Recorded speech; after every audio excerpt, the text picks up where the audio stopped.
Tayo po ay manalangin. Panginoong Diyos na makapangyarihan sa lahat, muli kami po ay nagpapasalamat sa pagkakataon na kami ay makapagtipon upang kayo ay aming masamba. Tunay nga na ito ay isang pribilehyo na ibinigay ninyo sa inyong mga hinirang. Tunay nga na kayo ay tapat at dakila. Tunay nga na kayo ay punong-puno ng grasya. Dahil alam po namin na hindi po kami karapat-dapat na tumayo sa inyong harapan, ngunit dahil sa inyong dakilang pag-ibig sa amin ay isinugo ninyo ang inyong bugtong na anak na si Jesus upang maging kabayaran para sa aming mga kasalanan. Panginoon, tinataas po namin ang aming bansa, ang aming presidente hanggang sa pinakahuli-hulihang opisyal ng gobyernong ito.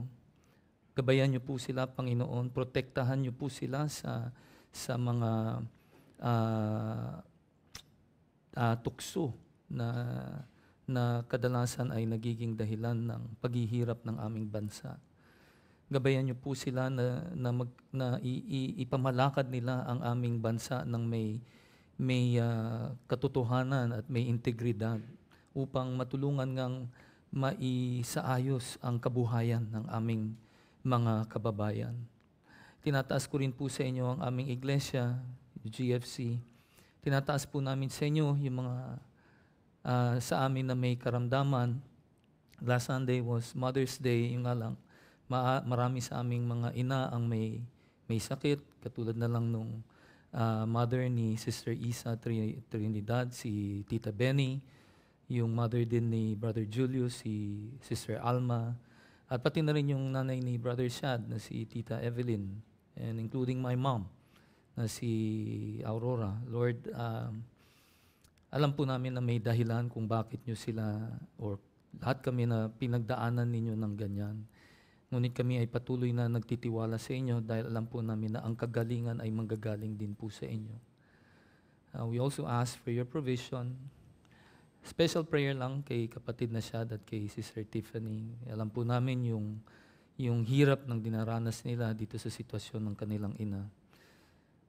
Will you guide them, Lord God, as they navigate through this very difficult situation that they are in today. Pero alam po namin na ang kapayapaan ay nanggagaling sa inyo lamang. Kaya kami ay nagtitiwala na gagabayan nyo sila every step of the way.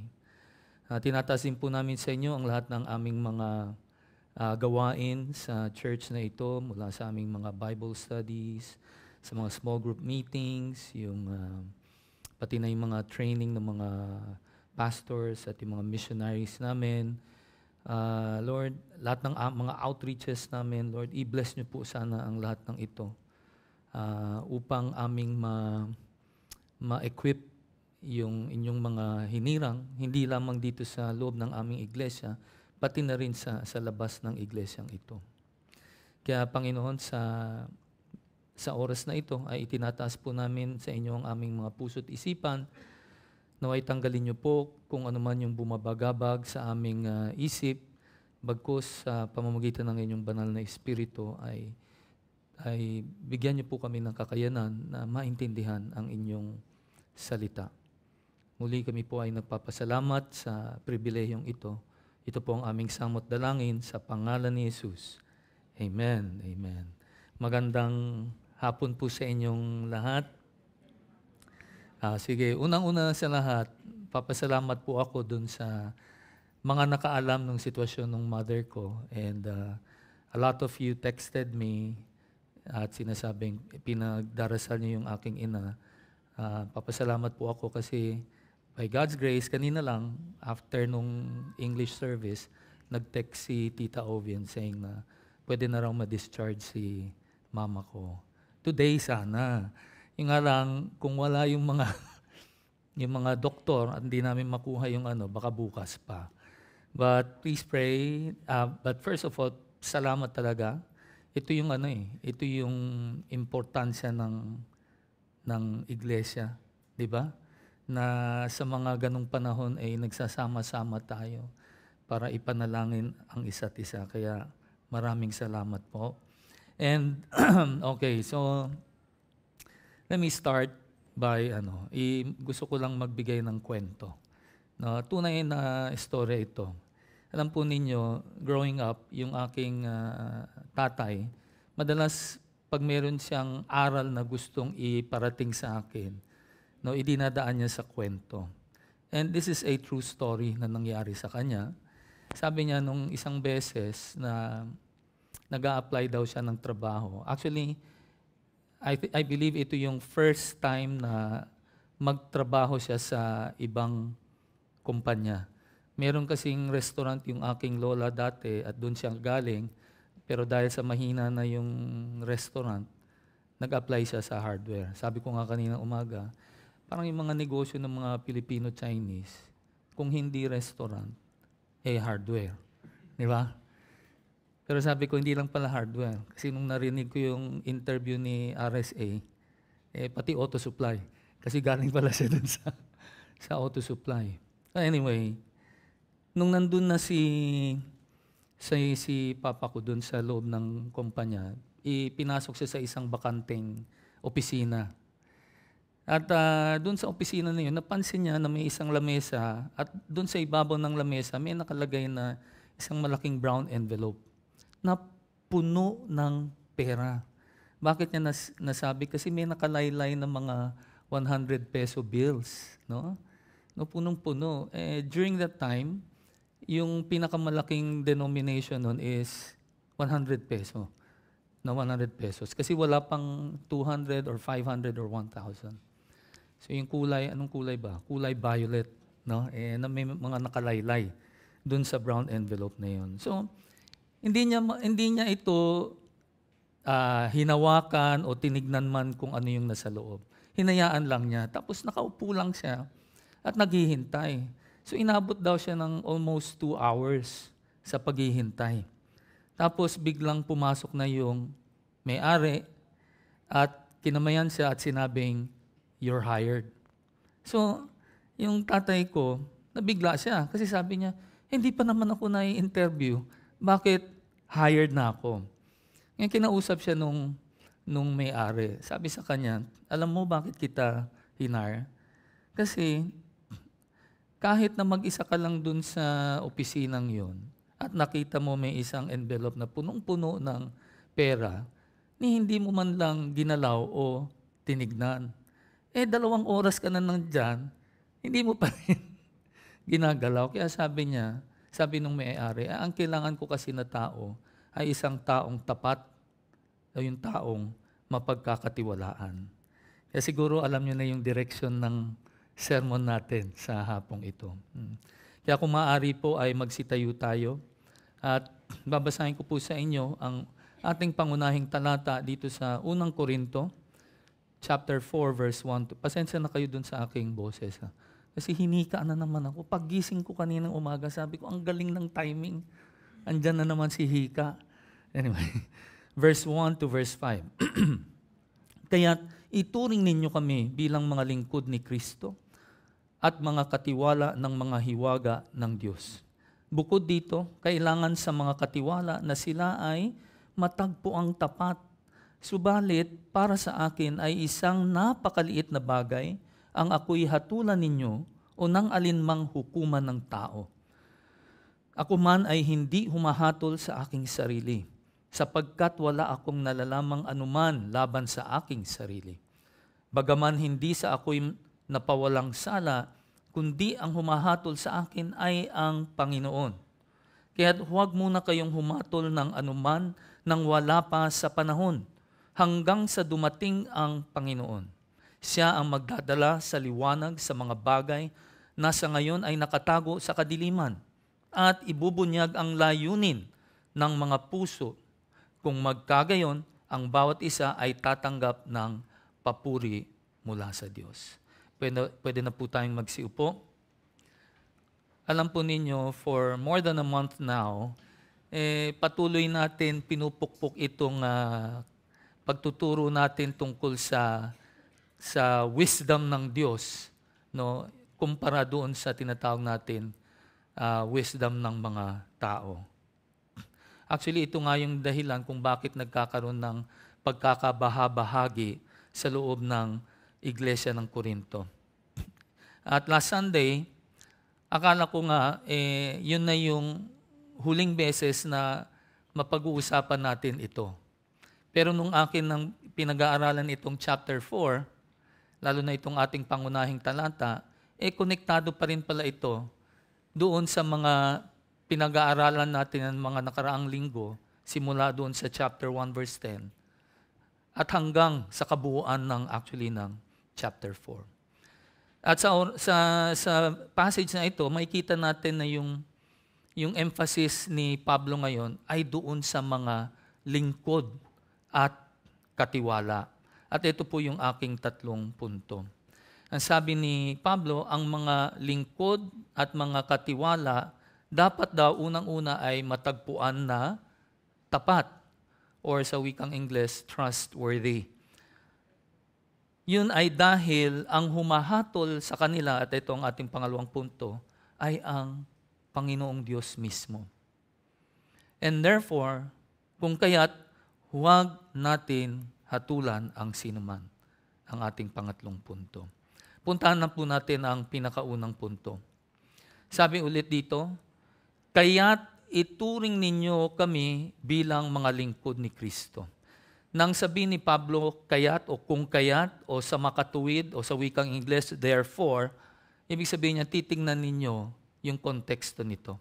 At yung konteksto nito ay yung nabasa na natin o yung napag-aralan na natin mula sa chapter 3 verses 5 hanggang verse 17. At ang itinuturo ni Pablo na mga lingkod at katiwala ay yung mga lingkod at katiwala na binanggit doon sa verse 5 ng chapter 3. At sino yung mga yon?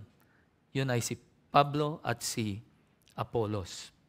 Na sa kasamaang palad, ang kanilang mga pangalan ay nadadala o ginagamit upang maging sanhi ng mga pagkabahabahagi sa loob ng simbahan ng Corinto. Ipinaliwanag ni Pablo sa mga taga-Corinto na hindi ganun ka-importante o kahalaga ang mga pinuno o pastor ng simbahan kung ito ay ihahambing sa Ebanghelyo. At idiniin din ni Pablo na ang kanilang pananagutan ay sa Diyos lamang, na siyang nagmamay-ari ng iglesia. Ang Diyos din lamang ang may kapangyarihan magtalaga ng mga gawain ng bawat manggagawa sa kanyang larangan. At ang Diyos lamang ang nagbibigay ng paglago, hindi yung mga pastor ninyo o yung mga elders ninyo. Tayo ay mga lingkod lamang o tagapagtayo o manggagawa na pag-aari ng Diyos, na siyang may-ari ng lahat. At kung naalala ninyo ang sermon ni Doc Rico 2 Sundays ago, ang sabi niya, susuriin ng Diyos ang mga pinuno at tutukuyin ang kalidad ng kanilang gawain. At sisirain din niya ang mga sumisira sa kanyang templo. At yung pangunahing talata natin sa araw na ito ay ang tinutukoy mismo ni Pablo doon sa chapter 3 verse 5 to 17. Ito yung tinutukoy niya ngayon dito sa chapter 4 naman verse 1 to 5. Dahil sa bandang huli, bilang mga lingkod o katiwala, lahat tayo ay haharap sa luklukan ng paghatol ni Kristo. O sa wikang English, yung judgment seat of Christ or the bema seat of Christ. At ang pagbabalik sa ating kung babalikan natin yung ating pangunahing text or main passage, gaya ng sinabi ng mga lingkod at katiwala, gaya ng sinabi ng mga lingkod at katiwala ni Pablo, na dapat daw yung mga lingkod o yung mga servants and stewards, dapat daw sila ay matagpo ang dapat sila ay matagpo ang tapat o di kay mapagkakatiwalaan. Actually, gumamit si Pablo ng ibang Greek word pagdating dito sa servants or lingkod. Doon sa chapter 3, verse 5, ang ginamit niya na Greek word ay diakonos. Nang ibig sabihin ay to wait on tables or yung mga waiters. Pero pagdating dito sa chapter 4 verse 1, ang ginamit naman niyang wikang Greko ay huperetes. Na ang ibig sabihin naman sa wikang Ingles, a hireling, a helper, or a subordinate. Alam niyo kung titingnan natin talaga, parang magkasing kahulugan lang naman yun No, yung diakonos or huperetes. Pero may dahilan si Pablo kung bakit instead of diakonos, ang ginamit niya ay huperetes. Marahil ay gusto niyang bigyan diin ang kanyang pagiging masunurin sa pagtulong bilang isang lingkod ni Kristo. Dahil kung matatandaan po natin, ang problema sa Iglesia ng Corinto ay nagmumula sa mga paksyon. Nasa tingin nila ay itong pastor nila ang mas higit na magaling kaysa dun sa pastor nung kabila. At ang sinasabi ni Pablo sa kanila, wala sa amin ang magaling. Lahat kami ay mga hireling, mga helpers lang, no? Lahat kami ay mga mapagkumbabang alipin lamang ng Diyos. Kaya wala sa kanila ang mahalaga pagdating sa ebanghelyo ni Kristo. Ang susunod na salita na gusto kong tignan natin ay ang salitang katiwala o tagapangasiwa. Sa wikang Greko, ito ay nangangahulugang isang tagapamahala ng isang sambahayan, isang tagapangasiwa ng isang ari-arian, isa na may autoridad sa mga alipin o tagapaglingkod ng isang pamilya.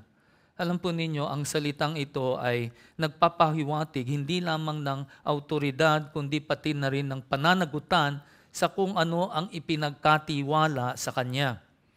Ito ay nagsasaad ng posisyon ng tiwala at pananagutan.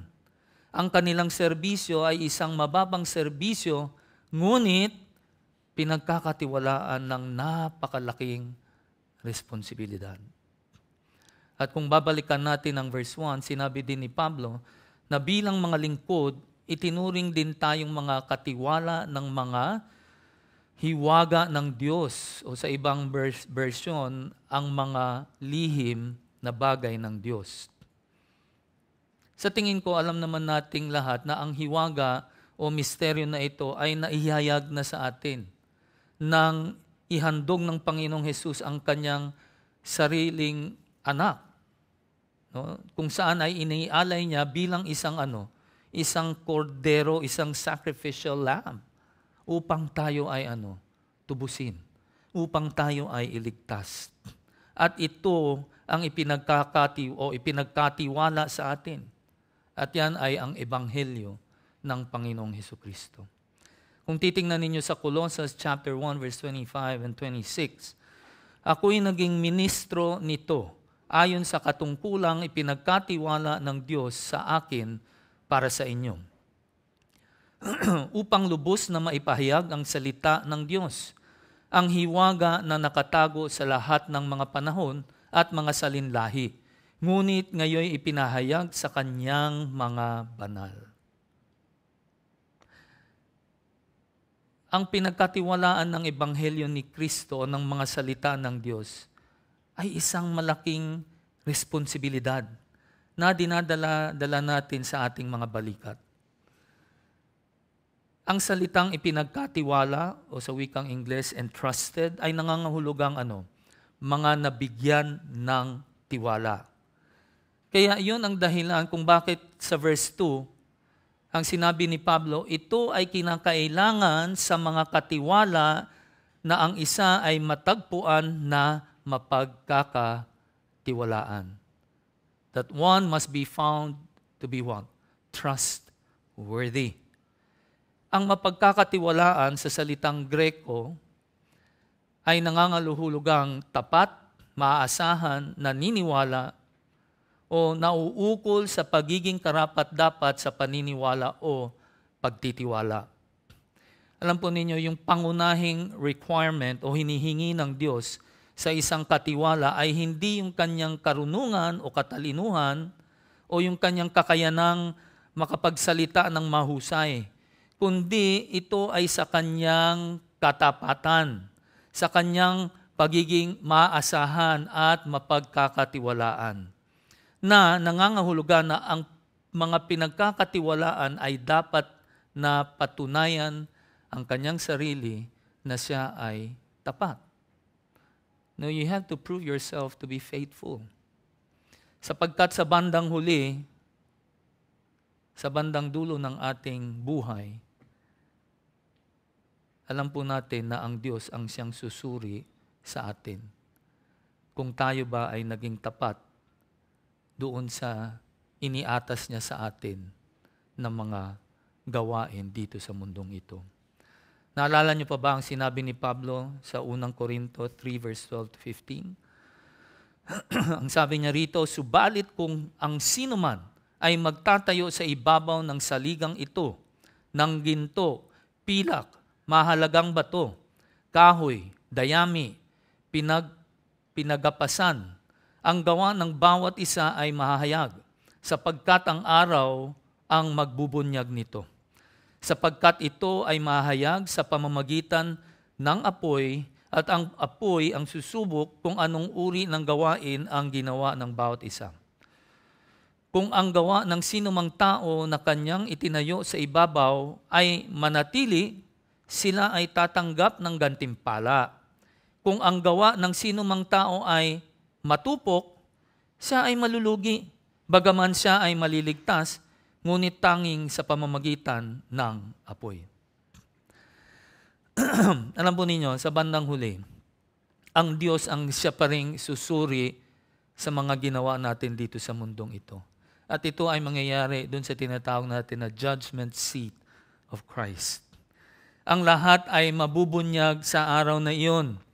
Kasama na yung ating mga intensyon at motibo, maging ito man ay mabuti o masama. Walang naitatago sa mata ng Diyos. Nakikita niya ang lahat, pati na ang nakatago doon sa pinakasulok-sulukan ng ating mga puso. Ang lahat ng ito ay maihahayag pagdating ng araw ng paghuhukom. Tingnan natin yung ating pangalawang punto dito sa verse 3. Subalit para sa akin ay isang napakaliit na bagay ang ako'y hatulan ninyo o ng alinmang hukuman ng tao. Ako man ay hindi humahatol sa aking sarili. Kung titingnan natin, parang minaliit ni Pablo ang pagkikriticize sa kanya ng mga ilang kapatiran sa iglesia ng Korinto. Pero kahit sabihin natin minamaliit niya, hindi ito dahil siya ay arogante o wala siyang pakialam dun sa mga sinasabi nila. Hindi po. Tandaan natin na si Pablo ay nanggagaling pa rin dun sa issue sa Korinto, yung pagkakabahabahagi nila. At madalas nga siya ay ikinukumpara kay Apollos. May mga nagsasabi kasi na parang mas magaling si Apollos dahil siya ay mahusay sa kanyang pananalita at may katayuan sa lipunan. Kaya naman, yung iba sa kanila minamaliit si Pablo. Kung naalala nyo pa yung sinasabi sa pangalawang Korinto 10:10, sapagkat sinasabi nila, ang kanyang mga sulat ay mabibigat at matitindi. Subalit, ang anyo ng kanyang katawan ay mahina at ang kanyang pananalita ay walang kabuluhan. Ganun ang impression ng ibang mga kapatiran sa loob ng Korinto, Iglesia ng Korinto. Ngayon, kung babalikan natin ang verse 3, binanggit din ni Pablo ang tungkol sa pagsusuri ng alinmang, sabi niya, hukuman ng tao. Sa wikang Ingles, human court. Nung tinignan ko ito sa wikang Greko, yung salitang court, kung itatranslate yun sa English, day or araw. Day, yung isang araw. No? Kaya ang ibig sabihin daw nitong hukuman ng tao, ang ibig sabihin ni Pablo ay isang araw sa hukuman. At ang sinasabi ni Pablo dito ay ang isang araw sa hukuman ng tao ay walang halaga kung ito daw ay ikukumpara sa araw ng paghuhukom ng Diyos, na binanggit dito sa ating pangunahing talata sa verse 5. Para kay Pablo, ang mga paghatol ng tao ay hindi gaanong kahalaga. Sa katunayan, sinabi pa nga niya na hindi niya sinusuri ang kanyang sarili. Well, let me just make a clarification dito. Hindi po niya sinasabi na sinasadya niyang hindi suriin ang kanyang sarili o ayaw niyang managot kanino man o yung ayaw niyang maging accountable sa ibang tao. Hindi yan po ang ganyang ibig sabihin. Ito ay nanggagaling dahil sa bilang isang lingkod o katiwala, alam niya na darating ang panahon sa araw ng paghuhukom, ang Diyos mismo ang susuri sa kanya. Kaya mga kapatid ko, bilang isang katiwala o tagapamahala, alam po ninyo, maari kang punahin ng mga taong nasa paligid mo o nasa ilalim mo. Ngunit at the end of the day,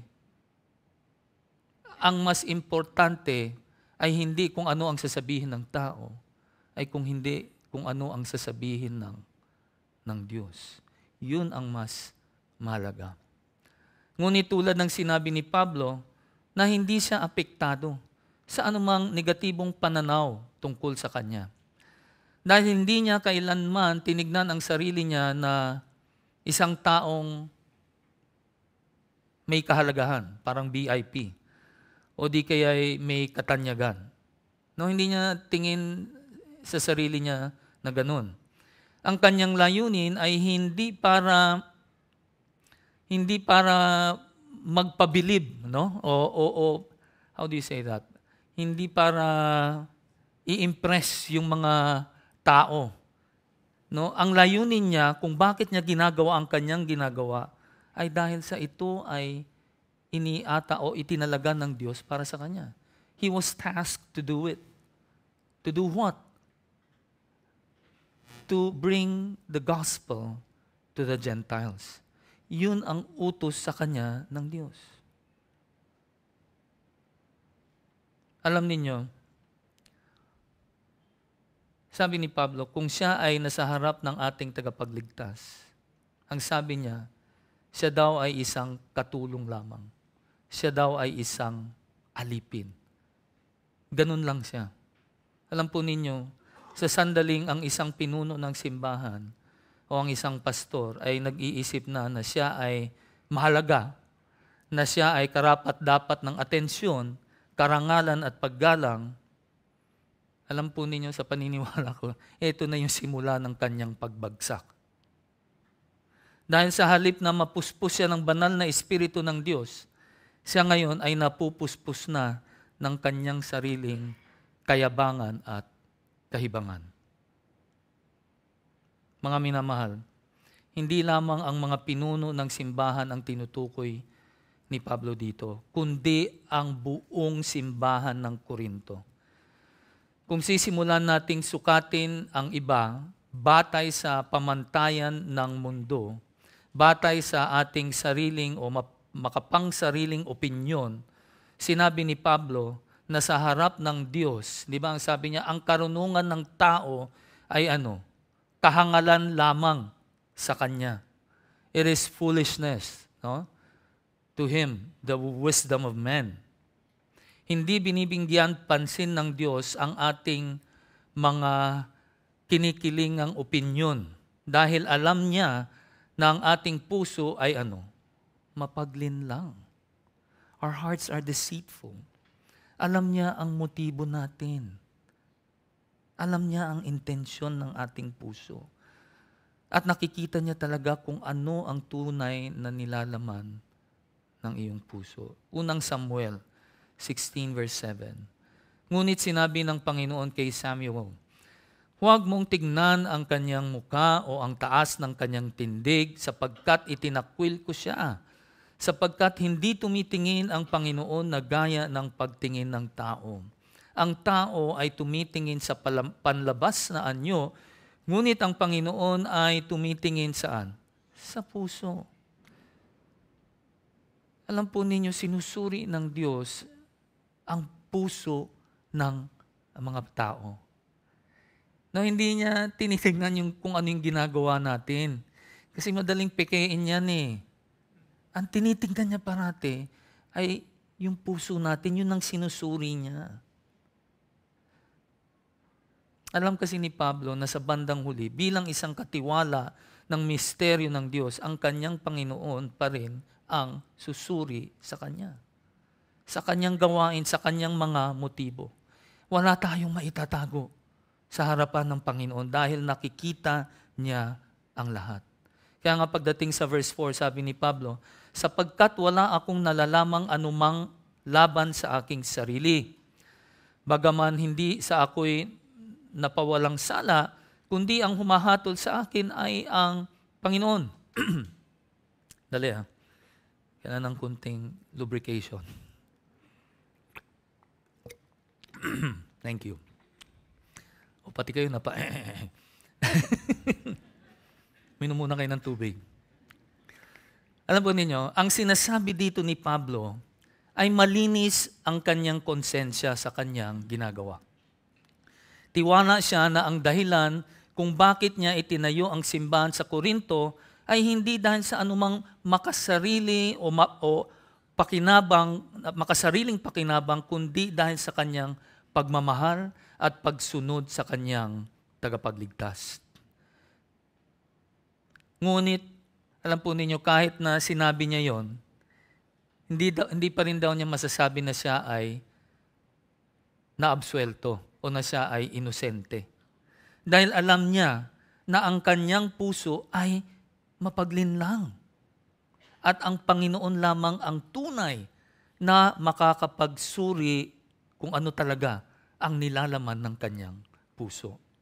Siya mismo, nag-aalangan siya dun sa kanyang puso. Natatakot siya, baka nililinlang na raw siya ng kanyang puso. That's the reason why he cannot say that I'm acquitted or I'm innocent. Hindi niya masabi yun.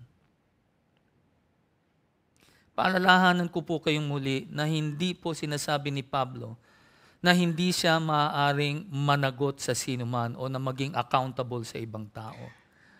Dahil ang katotohanan ay kailangan pa rin natin ang ating mga kapatid o kapatiran upang tulungan tayong bantayan ang ating mga motibo at yung ating mga intensyon. Tandaan na ang kalaban natin na si Satanas ay tuso at mapaglinlang. At may mga pagkakataon na tayo ay mabubulagan ng kaaway.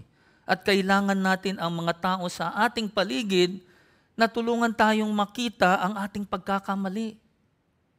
At managot sa kanila or maging accountable sa isa't isa. Tignan natin ang sinabi ni Pablo sa Galatians 6 verse 1 and 2.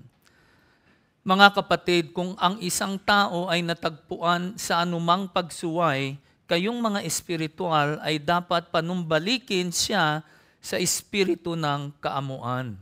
Tignan ang iyong sarili, baka ikaw ay matukso rin. Dalhin ninyo ang mga pasanin ng isa't isa, at sa gayon ay matutupad ninyo ang kautusan ni Kristo. Mga kapatid ko, kung tayo ay may pananagutan o yung accountability sa isa't isa, alam niyo, ang ginagawa natin talaga ay we're actually helping out each other. Tinutulungan natin ang isa't isa na hindi tayo mahulog doon sa bitag ng kaaway. At ayon dito sa binasa natin sa verse 2, sa paggawa daw nito, ay dinadala natin ngayon ang mga pasanin ng isa't isa. Di ba?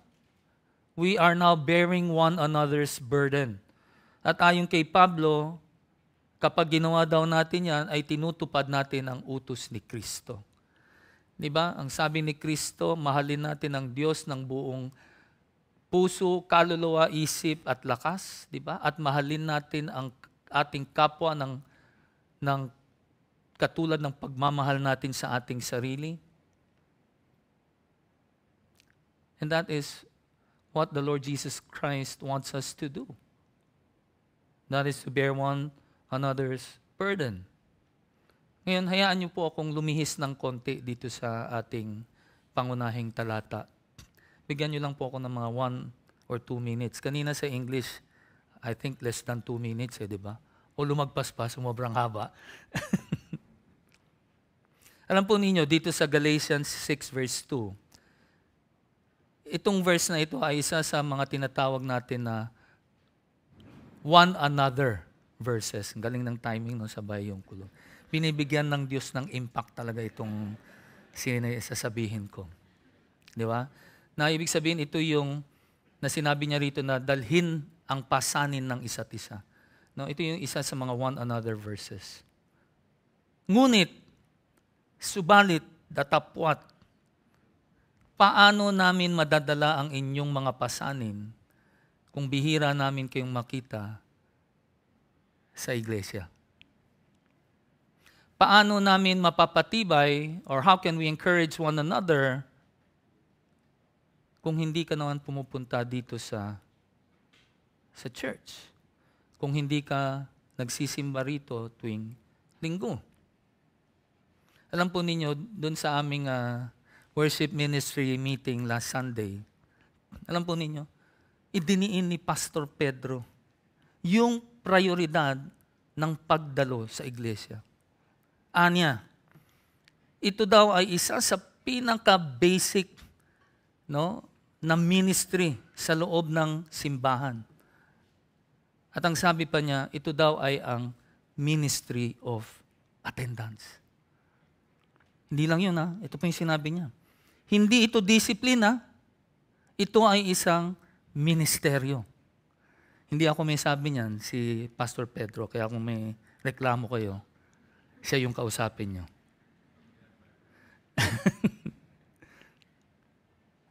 Kaya alam po ninyo, bago pa man din tayo mag-commit sa isang ministry o sasali sa isang ministry ng simbahan, kailangan mo munang mangako dito sa pangunahin at mahalagang ministeryong ito sa simbahan.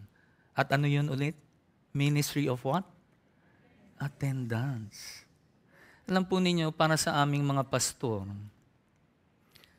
ang makita ko yung dumadalo sa simbahan tuwing araw ng Panginoon, nakaka-encourage ito sa amin. Actually, hindi lang sa amin, pati na rin dun sa mga taong committed, no, na umattend dito Sunday after Sunday. Ngunit paano ka mami-minister or paano ka magmi-minister kung hindi ka naman pumupunta sa church? Alam po ninyo, ang panonood ng uploaded version ng sermon na ito sa inyong laptop o cellphone, hindi ibig sabihin nun, nakikibahagi ka na sa pagsamba ng iglesia. Hindi po. Kasi delayed telecast na yun. So hanggang doon lamang po. Yung susunod darating, marami-rami pa. Sa members meeting ko na lang sasabihin. Okay. Puntahan na natin yung ating huling punto sa verse 5. Kaya't huwag muna kayong humatol ng anuman nang wala pa sa panahon, hanggang sa dumating ang Panginoon. Siya ang magdadala sa liwanag sa mga bagay na sa ngayon ay nakatago sa kadiliman at ibubunyag ang layunin ng mga puso. Kung magkagayon, ang bawat isa ay tatanggap ng papuri mula sa Diyos. No?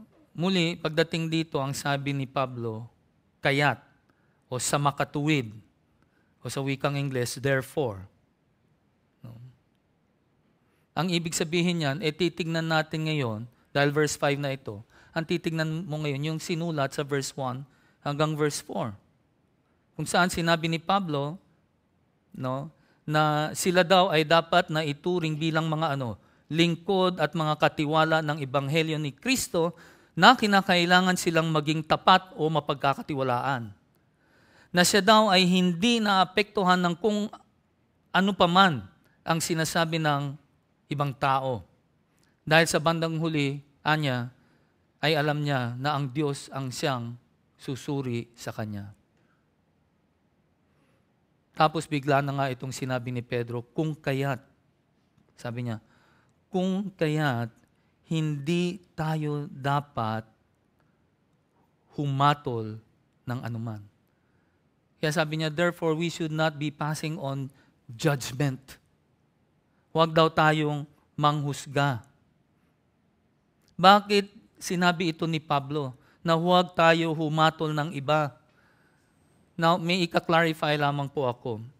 Hindi po sinasabi ni Pablo dito na hindi ka pwedeng humatol sa pagkilala o pagtukoy sa isang huwad na guro o mangangaral ng salita ng Diyos. Kailangan nating gumawa ng judgment doon. Kasi we are determining kung siya ay huwad o tunay. Hindi ho ito ang tinutukoy ni Pablo. Ano pa? Hindi din sinasabi ni Pablo na hindi natin maaaring hatulan kung ang isang kapatid ay nahulog sa kasalanan at kailangan pagsabihan at disiplinahin. Hindi po yan ang tinutukoy ni Pablo. Tandaan natin na sa chapter 1 pa lang, nabanggit na ni Pablo na ang mga mananampalataya sa Korinto ay tumitingin sa mga panlabas na katangian ng kanilang mga pinuno. Tulad na lang nung kanilang mga kredensyal. No, itong tao na to ba ay may pinag-aralan? No, gumraduate ba siya sa isang seminary o sa isang seminaryo? O kung ano yung kanilang katayuan sa lipunan? Siya ba ay isang dating corporate executive? Siya ba ay isang negosyante? O isang doktor?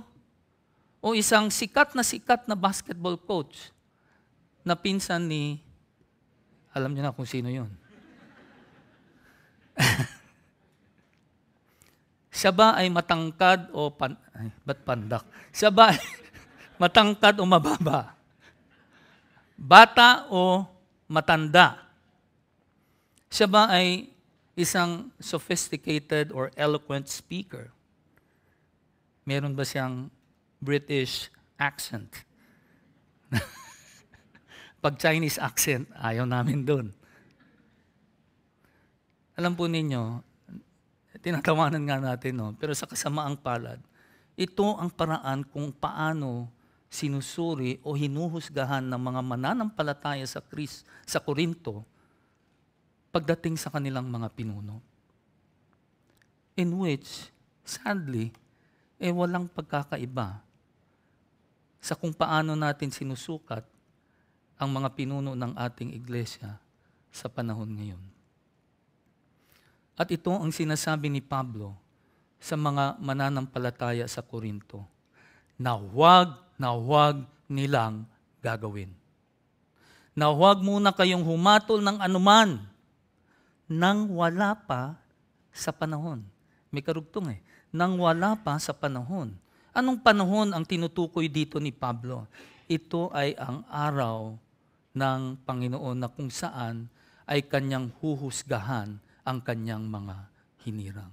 Yung binanggit ko kanina na judgment seat of Christ.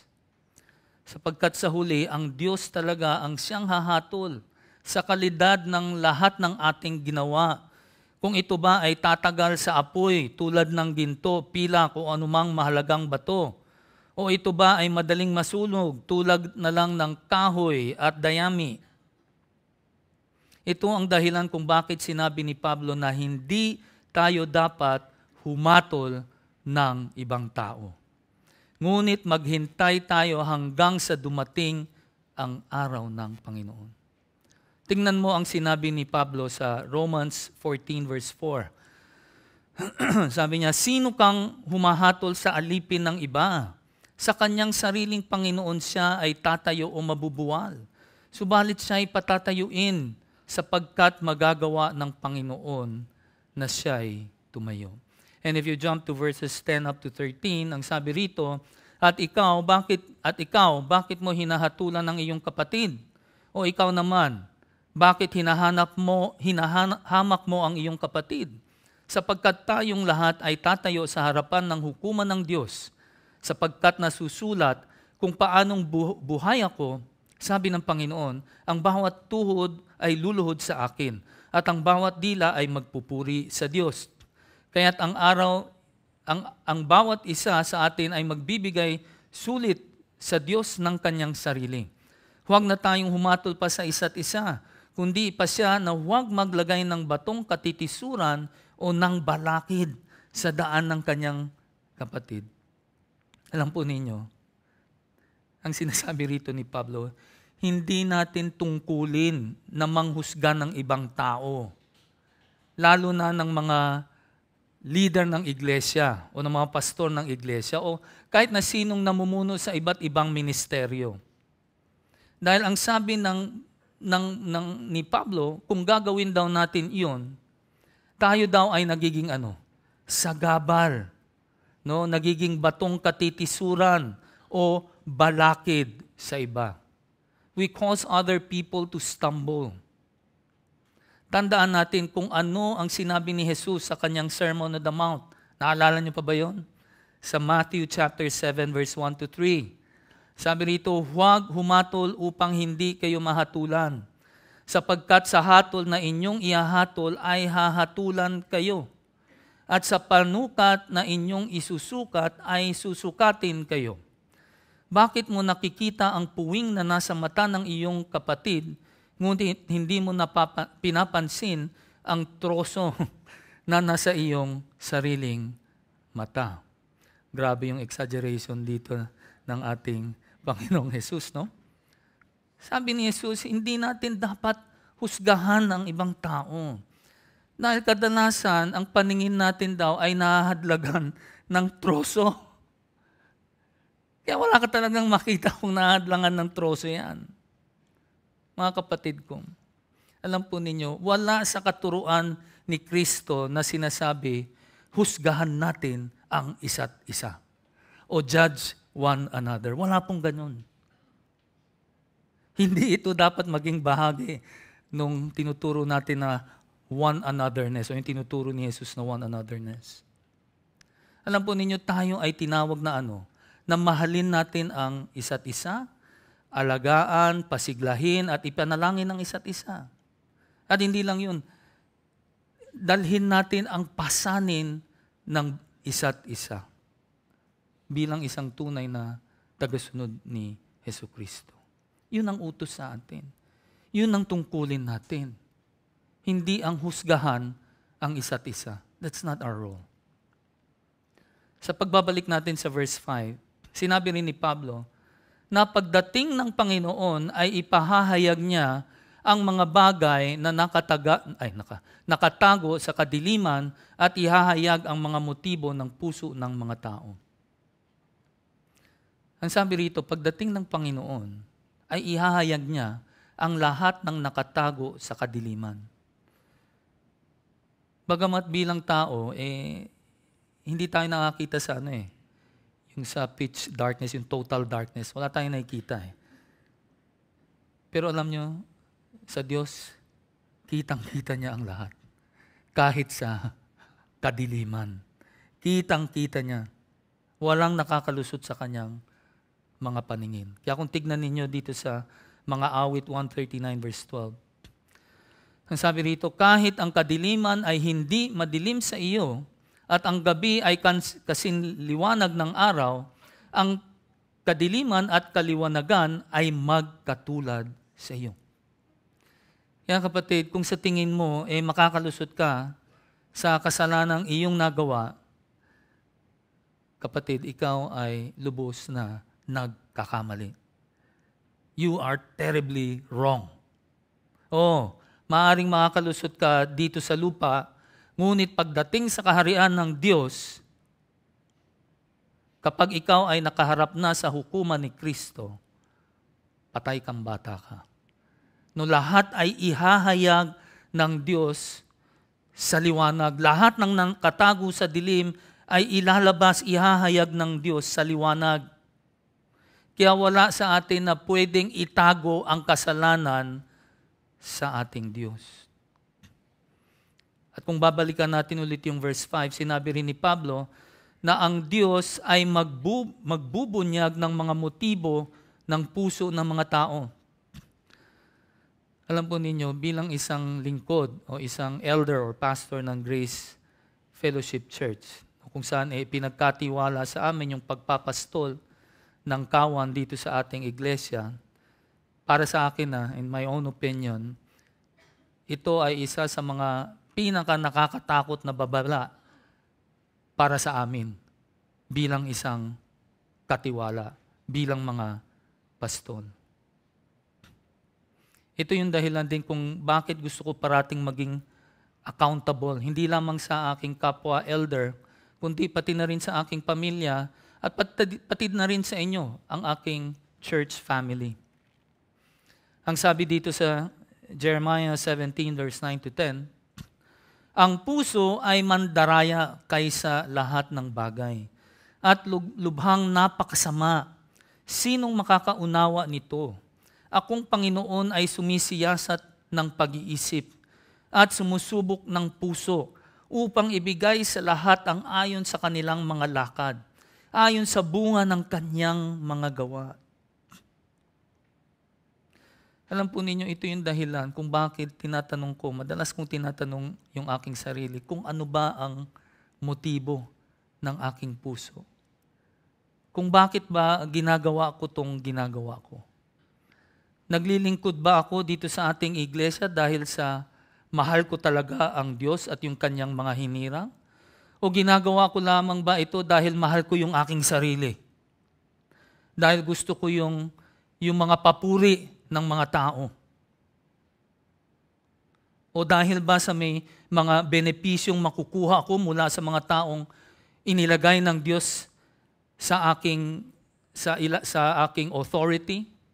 Dahil meron akong impluensya sa kanila? Mga kapatid, ito ay isang nakakatakot na babala galing sa ating Panginoong Hesus. Dahil sa hukuman ni Kristo, ang lahat ay mabubunyag. Ang ating mga motibo, ang ating mga intensyon, lahat yun malalantad sa araw na iyon. Kaya nga ito yung dahilan kung bakit si Pablo labis na pinoprotektahan niya. No, hindi lamang yung kanilang mga sarili bilang mga pastol ng iglesia ng Korinto, kundi pati na rin ang buong iglesia ng Korinto. Bakit? Bakit? Dahil nariyan yung tukso. No? Lalong-lalo na sa mga pinuno ng iglesia na dahil sa kanilang autoridad at impluensya ay napagsasamantalahan nila ang kanilang mga kawan. Sinadya man ito o hindi. At iyan ang dahilan kung bakit kami, kaming mga pastor ninyo, parati naming sinusuri ang intensyon namin, ang motibo namin. And we are accountable to each other. Ngayon, now I'm not saying na masama yung mag-post ka sa Facebook or sa kahit anong social media platform. No? Pero kung sakaling nag-post ka nga ng isang bagay sa social media, tulad na lang ng pagtulong sa iba, o sa paggawa ng ministeryo, evangelistic man ito, or missionary work, ang tanong natin sa sarili natin, ano ba yung aking intensyon? What is my intention? O kapag ikaw ay tumulong sa isang kapatiran sa iglesia, bakit mo ginagawa yun? Ginagawa mo ba yun para makita ng tao? Para ikaw ay purihin ng tao at sabihin na, ay si ganyan, napakamatulungin na tao. Meron ka bang hidden agenda?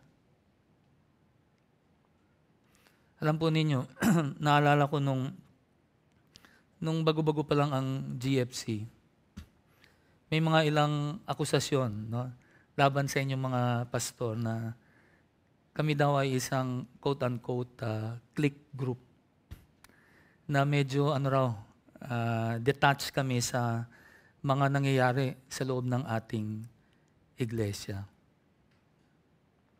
Na hindi daw namin alam yung nangyayari dito sa ating iglesia, lalong-lalo na pagdating daw sa Tagalog Church. To be honest, nung kinausap ako nitong taong ito, my first reaction was actually negative. Pero sa isip ko lang. Pero ang dami nang tumatakbo dun sa aking utak. So I tried to be, parang alam mo yon, calm and composed. Pero, ewan ko lang kung namumula yung aking tenga o yung aking ilong, hindi ko pansin. Pero alam ko, kumukulo talaga yung aking damdamin.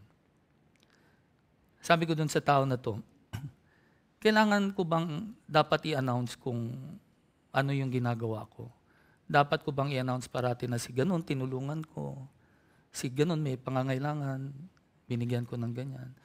Do I always have to announce it from the pulpit that I spent time with this person, counseling him, and sometimes even shelling out money? Kailangan ko pa bang gawin yun? Ngunit alam nyo, katulad ni Pablo, natutunan ko na rin na hindi maapektuhan sa mga taong sumusuri sa amin. Batay sa, I would say, sa kanilang sariling pamantayan. No? Human wisdom. Katulad ng sinasabi ni Pablo. Kaya nga, katulad ng sinabi ko kanina, di ba? Yung binanggit dito sa verse 5 isa sa mga pinaka-nakakatakot na babala para sa amin. Pero alam po ninyo, ito rin ay nagsisilbing isa sa mga nagbibigay sa amin ng comfort, no, bilang isang tapat na lingkod ng Diyos. Kasi alam namin na ang pagbabasehan ng Diyos ay hindi yung pagsusuri ng tao, kundi ang pagsusuri niya. And if there is one person that we want to please, yun ay walang iba kundi ang ating Panginoong Diyos. Ito ang dahilan kung bakit pagdating ulit dito sa verse 5, ang sabi ni Pablo, at kung magkagayoy, ang papuri ng bawat isa ay darating sa kanya mula sa Diyos. Mga kapatid, alam po ninyo, kung tayo ay katulad ni Pablo, na ang layunin talaga ay hindi upang makakuha ng papuri ng mga tao, kundi ang papuri ng Diyos. Alam po ninyo, ako ay nakakatiyak na ang mga intention ninyo o motibo ay dalisay at tunay. Dahil ang layunin natin, kung katulad tayo ni Pablo, ang magiging layunin natin parati ay hindi para sa ating kaluwalhatian, kundi para sa kaluwalhatian ng Diyos. At ito ang dahilan kung bakit bilang mga lingkod at katiwala, dapat tayong maging tapat. Dapat tayong maging napagkakatiwalaan. Sa tingin ko, alam naman na ninyo na yung katapatan o yung pagiging mapagkakatiwalaan ay hindi naman nagmumula ito sa ating sarili. Ito ay nanggagaling sa bunga ng Espiritu Santo na siyang nananahan sa atin. Ngunit sa kasamaang palad, kung patuloy nating ipipilit ang ating makamundong pagnanasa at ipagwawalang bahala ang pag-uudyok ng banal na Espiritu sa atin, alam ninyo, sigurado na kayo ay mahuhulog sa bitag ng kaaway. Sigurado kang mapapahamak.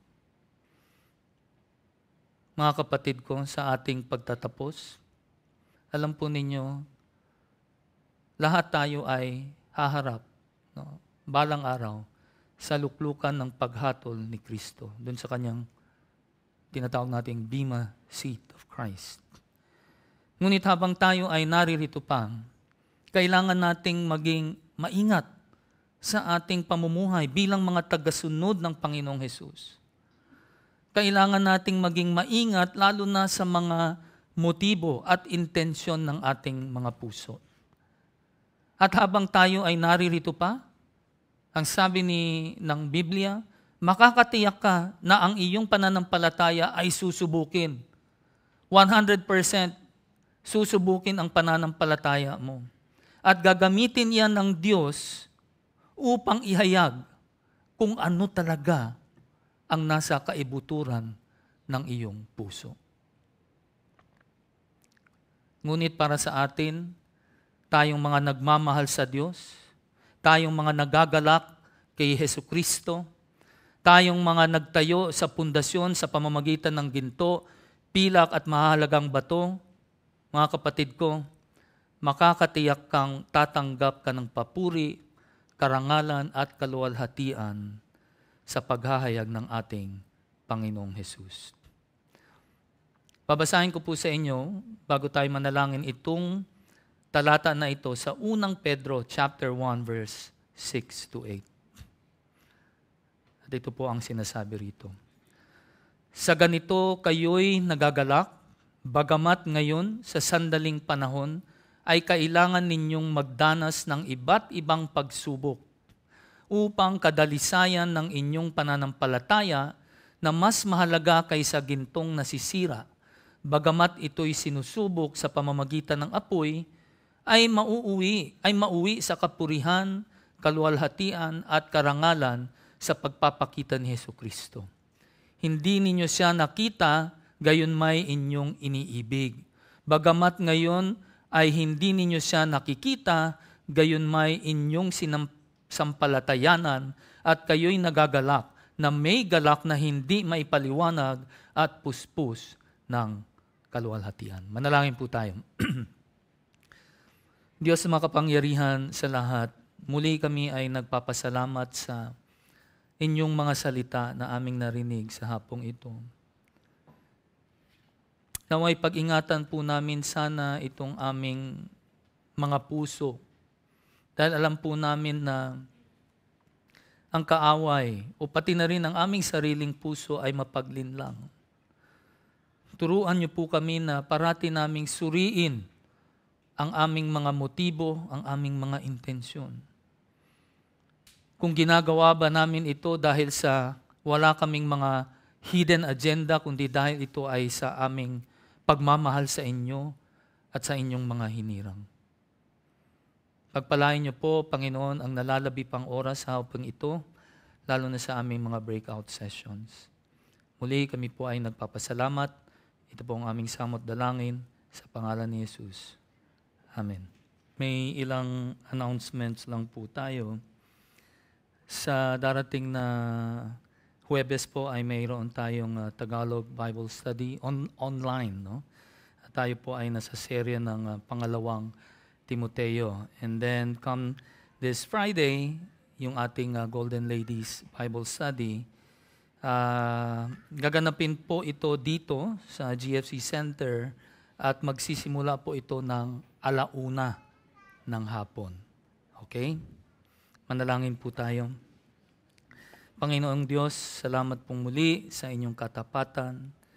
Salamat dahil alam po namin na kayo ang Diyos na dakila, na siyang may naglikha ng lahat. Kaya kami po ay lumalapit sa inyo ng may pagpuri at pagpapasalamat.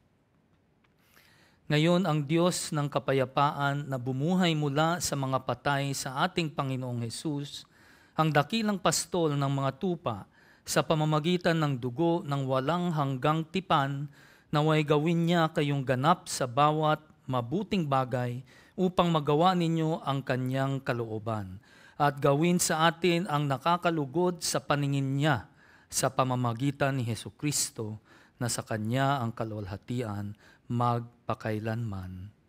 Amen. Magandang hapon po sa inyong lahat.